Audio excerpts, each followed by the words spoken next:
Then the Lord said to Moses, Go to Pharaoh, for I have hardened his heart and the hearts of his officials, so that I may perform these signs of mine among them, that you may tell your children and grandchildren how I dealt harshly with the Egyptians, and how I performed my signs among them, and that you may know that I am the Lord.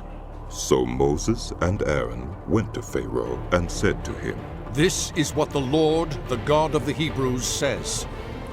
How long will you refuse to humble yourself before me?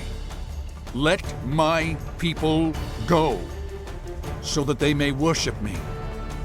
If you refuse to let them go, I will bring locusts into your country tomorrow. They will cover the face of the ground so that it cannot be seen.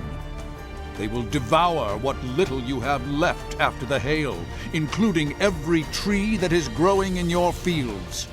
They will fill your houses and those of all your officials and all the Egyptians, something neither your parents nor your ancestors have ever seen from the day they settled in this land till now.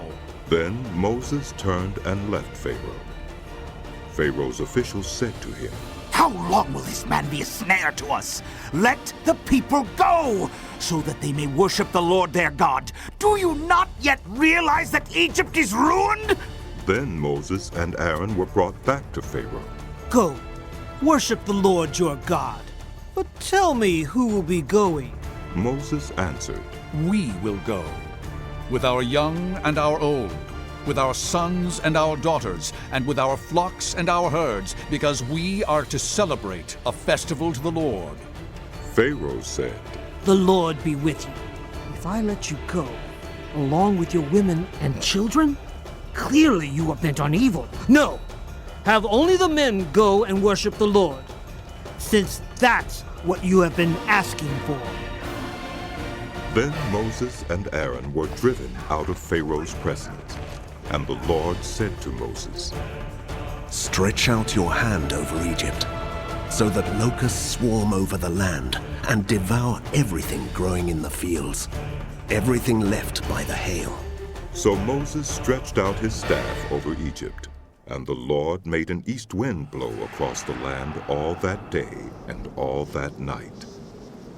By morning, the wind had brought the locusts. They invaded all Egypt and settled down in every area of the country in great numbers. Never before had there been such a plague of locusts, nor will there ever be again. They covered all the ground until it was black. They devoured all that was left after the hail, everything growing in the fields and the fruit on the trees. Nothing green remained on tree or plant in all the land of Egypt. Pharaoh quickly summoned Moses and Aaron and said, I have sinned against the Lord your God and against you. Now, forgive my sin once more, and pray to the Lord your God to take this deadly plague away from me. Moses then left Pharaoh and prayed to the Lord, and the Lord changed the wind to a very strong west wind, which caught up the locust and carried them into the Red Sea. Not a locust was left anywhere in Egypt.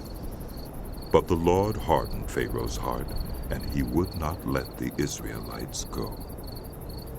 Then the Lord said to Moses, Stretch out your hand toward the sky, so that darkness spreads over Egypt, darkness that can be felt.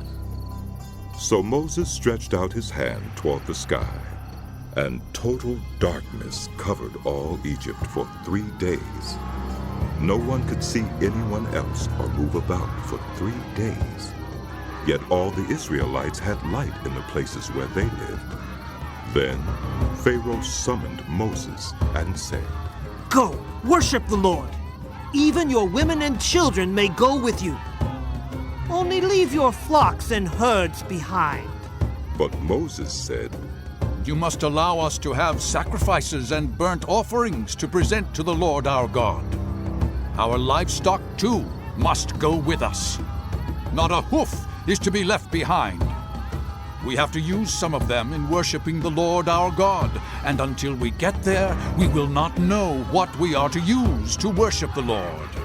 But the Lord hardened Pharaoh's heart, and he was not willing to let them go. Pharaoh said to Moses, "Get out of my sight! Make sure you do not appear before me again! The day you see my face, you will die!" "Just as you say," Moses replied.